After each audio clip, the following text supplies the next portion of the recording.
All right, let's let Pete entertain us a little bit. Give it up for Pete Barlow! I kind of wish there'd been a little more notice on this. Holy shit. Look, what kind of professional do you think I am? Who would not have worn that crab shirt?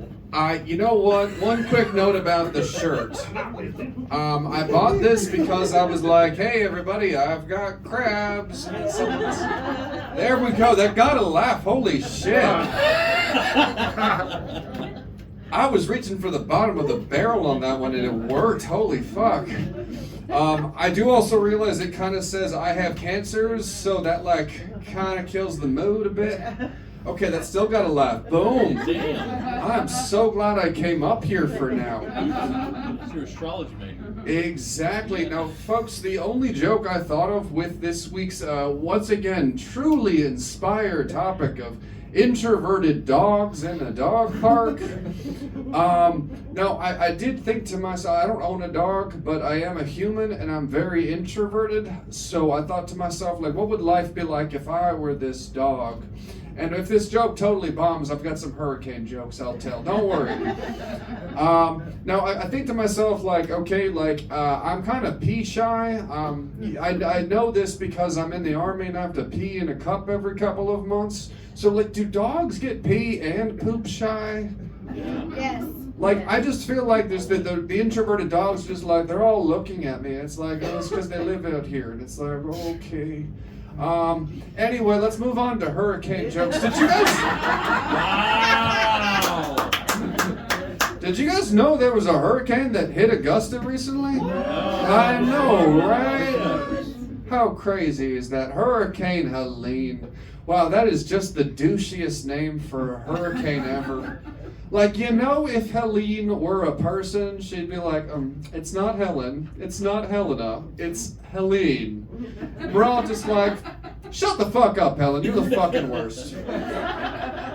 Now, I was a little hesitant about writing any jokes about Hurricane Helene, because it is very soon, and there are a lot of fresh wounds. Like, all you have to do is look into that parking lot and see how many downed trees there are, look at downtown and just see how damaged it was. But then I remembered that Lil Wayne survived Hurricane Katrina and it inspired him to write the Carter 3. So, like, I kind of figured this could be really good for my career to exploit. Now, Wow, that's a long. Yeah. now I know what you're thinking. That's a bit of a stretch because, like, Lil Wayne is like probably the most famous musician from New Orleans, living musician, of course. Whereas, like, my biggest claim to fame is I'm like the most famous white stand-up comedian in Augusta, which means I'm like the 75th most famous stand-up comedian in Augusta. But I'll take whatever titles I can get. Now, folks, I don't need to preach this to any of you how bad it was. I mean, like, 100% of Augusta lost electricity and plumbing, which is like a 20% increase as to what this city is used to. Oh. But, like, folks, this time it affected me, so we should take this seriously as a nation. Now, I will say this, I was very scared when the hurricane first happened because, as you may recall, all of the traffic lights went out in this city, and I was really scared to drive until I remembered that this is Augusta and none of you recognize traffic lights when we have them. Like, goodness gracious, I think the rule in Augusta is, well, red lights are just a friendly suggestion. You know, if you feel like taking a second to stop texting and you just kind of want to ride away, it'll be okay. Goodness gracious. Now, I did have a really eye-opening moment the first day after the hurricane happened. So you guys all remember when, like, we didn't have access to our cell phones? Like, that was scary as a millennial. But I just remember there was a moment the day afterwards, my cell phone stopped working. And this is true. I had 42 missed text messages from my soldiers. All these questions like, Sergeant, where do we get water? Where do we get food? Where are we supposed to stay? I can't get a hold of my family. And it was just this sobering moment of like, wow, this is exactly the kind of moment where leadership is born. Like, these soldiers are in the dark, they're lost, they need guidance, and you have been waiting your entire moment for this opportunity to lead them through the darkness. And then a buddy of mine in Athens called me up and said, hey, would you like to get paid money to tell jokes here? We have electricity. And folks, I was just like, yeah, fuck my soldiers. That sounds like way more fun and so much easier. So that's what I did. Hell yeah. Now, folks, I will say this, a couple of things. One, do not feel too badly for my soldiers. They're fine. Probably. I don't know. I haven't checked in on them.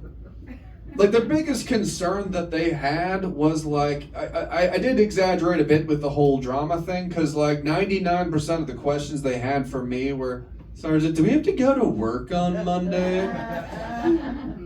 Now, folks, obviously the answer was no. Fort Eisenhower is closed to everybody but emergency personnel. But in the moment, I was feeling petty, so I was like, yeah, you fuck with my weekend, see you on Monday. I have no idea if they showed up because I slept in. It was cool. But again, in the defense of me being a terrible leader, I did realize that I'm kind of worthless in an apocalyptic situation. Like, that first morning, I shit you not, after we've just survived the worst hurricane that Augusta has ever experienced, and as soon as I realized we didn't have power, my first thought was, oh shit, my Keurig requires electricity to work. How do people get caffeine without Keurigs? But then I remembered I live in Augusta, so I just walked a couple of blocks and was like, excuse me, could I trouble you for a teaspoon of crystal meth? You know, just enough cut to get me through the morning. That's a lot of crystal meth. It's just... And now we know why he keeps winding up in the hospital, folks. Before I get off the stage, I do want to say, my goodness, you guys are such good laughers tonight. Could you just show up every Monday? Yep. But I do want to say I was thrilled to be here tonight because my good buddy Happy Bones Jones is here. He's doing well. He's on recovery. I pledge to come here and support you every week that you have a brush with death. So I've got a feeling I'm gonna be here a lot. There you go. And I will say this, I love you, but I used to think you were kind of full of shit, but now I know you've got a bag for the overflow now. Happy Bones Jones, everybody! I don't know how the Army works, man. Have you ever, you're a sergeant, so have you ever, like, had to order somebody that was, like, really big and scary? And be like, you better goddamn listen to me. Like that. Well, one time Raven was mad at me, and she was like right, you know, about here. And she was like, and then I was kind of giggling, and she was like, don't make me come up there. Tell them that next time.